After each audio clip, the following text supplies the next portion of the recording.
Ya Nabi salam alaika ya A'udzubillahi minasyaitonirrajim. Bismillahirrahmanirrahim.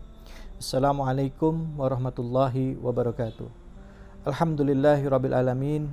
Innal hamdalillah nahmadu wa nasta'inu wa nastaghfiru wa na'udzu billahi min sururi anfusina wa min sayyiati a'malina may yahdihillahu fala mudhillalah wa may yudlil fala hadiyalah. Asyhadu an la ilaha illallah wa asyhadu anna Muhammadar Rasulullah.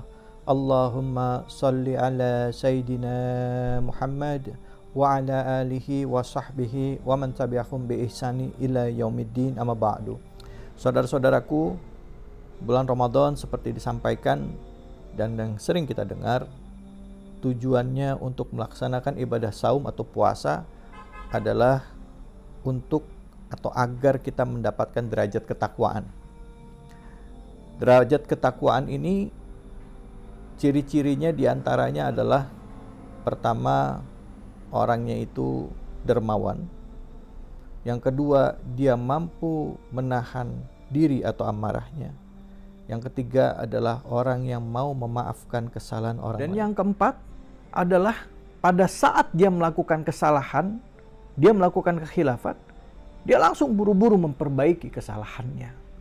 Ya, jika dia sadar ternyata selama ini sholatnya lalai, tidak pernah melaksanakan sholat 5 waktu, ya, buru-buru dia memohon ampunan kepada Allah, lalu memperbaiki dengan memperbaiki sholatnya. Yang tadi tidak pernah sholat jadi rajin sholat. Seorang koruptor yang sudah mengambil hak orang begitu banyak, ya, dia bertobat, ya, bisa, masih bisa. Dia bertobat, memohon ampunan kepada Allah. Insya Allah Allah ampuni dengan syarat mengembalikan dulu apa yang sudah diambil olehnya. Dan yang kelima adalah dia berusaha untuk tidak melakukan dengan bertobat, tobatan nasuha, tidak mengulangi perbuatannya lagi. Artinya, semua ciri-ciri orang bertakwa tersebut yang kita harapkan pada saat kita keluar dari bulan Ramadan. Di dalam bulan Ramadan kita menjalankan ibadah yang namanya adalah ibadah puasa. Dan ibadah puasa ini tujuan untuk melatih kesabaran. Dari mulai waktu subuh hingga waktu maghrib. Kita dilarang untuk makan dan minum. Bahkan dikatakan juga tidak hanya menahan lapar atau tidak makan dan minum, tapi juga menahan terhadap hal-hal yang lainnya. Dan ini tentunya berkaitan dengan yang dilatih di bulan Ramadan, kesabaran. Ya. Kenapa sabar itu begitu penting? Karena di dalam beberapa ayat Al-Quran, ya, kita yakini sebagai umat Islam, sabar adalah penolong. Ya. Sta'inu bis-sabri was-shalah innallaha ma'as sabirin. Ya. Jadikanlah sabar dan salat sebagai penolongmu, dan sesungguhnya Allah bersama orang-orang yang sabar. Sabar sering kita dengar. Bahkan pada saat kita berada di satu keadaan, seringkali kawan, teman, keluarga, pada saat kita dalam keadaan sulit, sering mengucapkan sabar, ya. Ayo sabar, ya, banyak beristighfar. Tapi apa sebenarnya makna dari sabar itu sendiri? Sabar di dalam konsonan kata itu adalah sod, ba, dan ro, yang bisa diambil makna bahwa itu ketahanan, ya. Dan juga bisa juga diartikan dengan makna yang kedua itu as-subur, ya. Subur, ya. Sabar artinya adalah puncak, ya, sesuatu yang puncak tertinggi. Atau as-subrah, yang bisa dikatakan adalah batu hitam yang besar, yang kuat, ya, atau lempengan besi. Jadi kalau bicara mengenai sabar, bisa dimaknakan bahwa sabar itu adalah kemampuan untuk menahan diri, ya, dengan ketahanan yang kuat, ya, dengan karakter yang tahan banting untuk mencapai puncak tertinggi. Jadi kalau ada orang bilang sabar itu lembek, menye-menye, itu bukan sabar, ya. Bukan sabar. Sabar itu harus berjuang.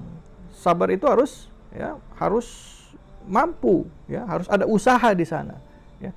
Harus kuat dirinya, ya. Dan kuat dari tahan banting, ya. Tahan banting, tahan tempa pada saat diuji, yaitu salah satu bentuk kesabaran. Bahkan Al-Jurjani dalam Ta'rifat mengatakan bahwa sabar itu adalah tahan dalam ujian dan mengadukan semua yang dialami hanya kepada Allah, ya, bukan kepada makhluk, ya. Jadi menceritakan, mencurhatkan semua permasalahan yang dialaminya hanya kepada Allah, jangan kepada manusia. Apalagi update status di Facebook, Instagram, atau di WhatsApp, profile picture tulisannya lagi nggak mau diganggu, lagi sedih. Aduh, ngapain? Nggak penting-penting banget, ya. Apakah itu akan menyelesaikan masalah? Belum tentu. Malah mungkin bisa jadi malah menambah masalah. Apalagi kalau kita salah curhat, ya, curhat sama orang yang sebenarnya sebel sama kita. Akhirnya apa? Aib kita disampaikan ke orang banyak, permasalahan kita disampaikan ke orang banyak, ya. Jadi mengadukan semua permasalahan hanya kepada Allah, itu adalah salah satu ciri-ciri dari kesabaran. Jadi kalau orang sabar itu ya jauh dari definisi sabar itu diam, sabar itu mengunci diri di dalam rumah, sabar itu ya berusaha buat atau tidak berusaha apapun, ya, untuk bisa keluar dari permasalahan, tidak, ya. Lalu setelah itu dikaitkan dari sabar adalah menggantungkan harapan kepada Allah, ya, bertawakal kepada Allah. Itu makna dari sabar. Karena itu tidak heran jika Rasulullah SAW, ya, pernah ditanya oleh salah seorang sahabat, beri aku nasihat. Kata Rasulullah, la taghdab, jangan marah. Ditanya lagi oleh sahabat, ya Rasulullah, beri aku nasihat. La taghdab, jangan marah. Ditanya lagi, beri aku nasihat ya Rasulullah. La taghdab, jangan marah. 3 kali diperintahkan untuk menahan amarah. Artinya kemampuan kita untuk menahan diri, ya, menahan diri kita, ya, baik itu apa yang dirasakan di dalam batin atau yang dirasakan oleh jasmani kita, ya, itulah sabar, ya. Makanya ada yang mengatakan sabar itu ada 2 dimensinya. Pertama jasmani dan rohani. Seperti yang dilakukan oleh Nabi Allah Ayub, di mana Nabi Ayub adalah seseorang yang begitu bertakwa, seseorang yang mulia, seseorang yang dicintai oleh Allah Subhanahu wa taala, diberikan harta yang berlimpah, anak yang banyak, istri yang cantik. Sampai satu ketika Allah Subhanahu wa taala menguji Ayub. Hartanya diambil. Ayub masih kuat. Dan ya Allah, alhamdulillah, aku sudah pernah menjadi orang kaya. Lalu Ayub diuji. Anaknya diambil.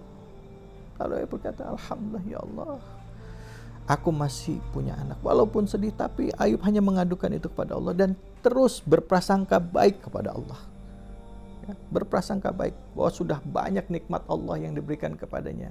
Pada saat diambil oleh Sang Maha Segala, dia selalu berprasangka baik. Ya Allah, alhamdulillah, aku masih sempat punya anak.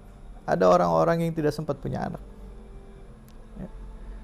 Lalu akhirnya kesehatannya Ayub diuji, diberi penyakit.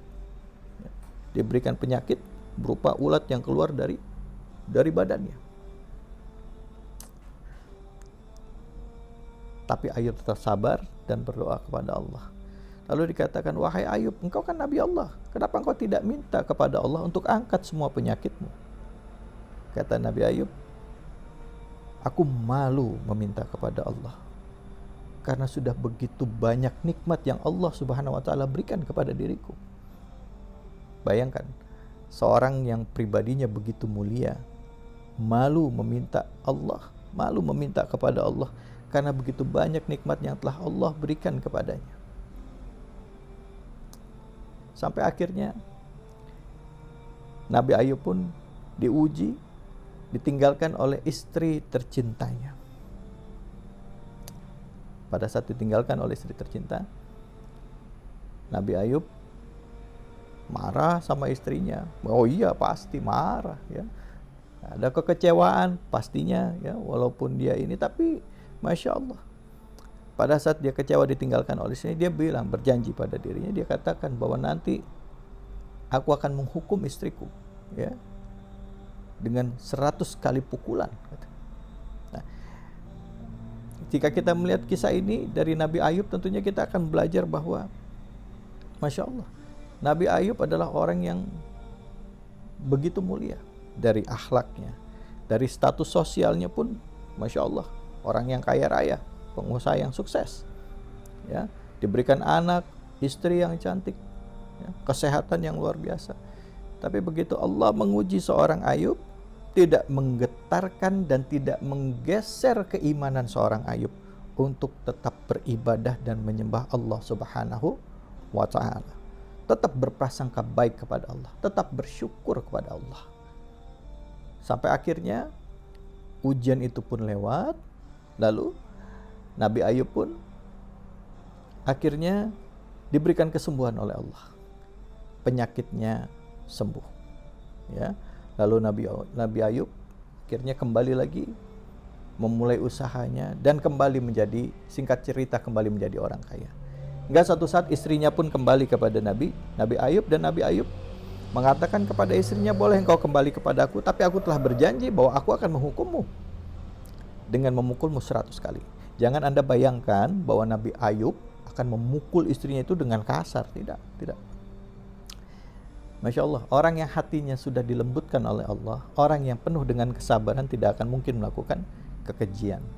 Lalu apa yang dilakukan oleh Nabi Ayub? Yaitu mengikat 100 daun atau lidi gitu ya, itu dipukulkan ke pantatnya, kepada pantat istrinya ya, bagian bokong istrinya. Nah, itu berdasarkan kisah yang pernah kita baca. Artinya dari kisah Ayub kita bisa belajar bahwa seseorang yang telah meraih kesuksesan pun akan diuji oleh Allah. Nah, makna kesabaran apa? Makna kesabaran baru kita bisa tahu setelah kita mendapatkan ujian dan cobaan ya. Sabar, kuat ya, mampu menahan diri. Nah, sabar yang jasmani, sabar ada dua ya, sabar jasmani dan sabar rohani. Sabar jasmani adalah sabar, diantaranya sabar pada saat melakukan ibadah ya, pada saat melakukan ibadah haji ya, itu fisik diuji kesehatan kita. Pada saat melakukan sholat malam yang lagi enak tidur ya, kita harus bangun, diuji, fisik diuji. Seorang suami mencari nafkah untuk keluarganya, untuk istrinya yang lelah ya, di kantor dimarahi oleh atasan ya, atau orang pedagang yang satu hari mendorong gerobaknya ya, untuk sesuap nasi, untuk mendapatkan uang untuk bisa dibawa pulang demi membiayai kehidupan sehari-hari. Setiap lelah dan letihnya itu adalah salah satu bentuk ujiannya ya, ujian kesabaran dalam fisik ya. Itu secara jasmani. Secara rohani ya, secara rohani dia akan diuji juga ya, dalam kesabarannya, hatinya ya, tidak marah pada saat dia mencari rezeki tersebut ya. Tidak marah hatinya pada saat dimaki oleh orang ya. Tidak merasa ujub pada saat dia sudah rajin ibadah. Tidak merasa gampang mudah bangga diri, merasa diri paling baik ya. Atau perasaan pada saat dia sedang diuji dengan penyakit ya. Pada saat fisiknya diuji, sedang jasmaninya diuji dengan penyakit, maka hatinya bagaimana? Apakah dia akan tetap istiqomah kepada Allah Subhanahu wa ta'ala? Ya Nabi salam alaika, ya